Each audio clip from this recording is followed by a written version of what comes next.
Hi there, Crafty Peeps. Enis here from Papercrafting with Enis, and I'm on today to draw a new winner for the bee theme bracelet that I was giving away in the hidden giveaway that could be found in the BEEBEECRAFT Craft With Me project video where I featured a bee theme bracelet. So what I ended up doing was actually creating two bracelets, and so I chose two winners.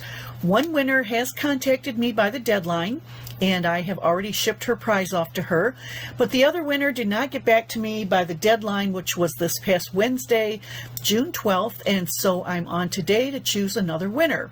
So I have removed those two names from the list of eligible people, which are right here in this box. I'm going to shuffle the names up a couple of times, and we're going to spin the wheel and choose a new winner.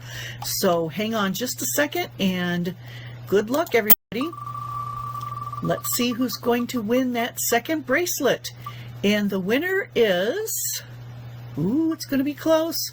Looks like it's Deanna from Blonde Amazon.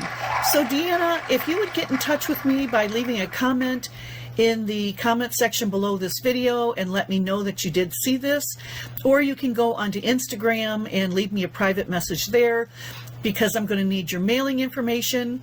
I am going to give Deanna until Monday the 17th to get back with me. If I don't hear from her, then I will draw another winner. But anyway, hopefully she will see this video and get back with me. Thanks a lot, everybody, for watching my videos and supporting my channel. I appreciate you so much, and be on the lookout for more hidden giveaways because they are coming. Talk to you later. Bye, Crafty Peeps.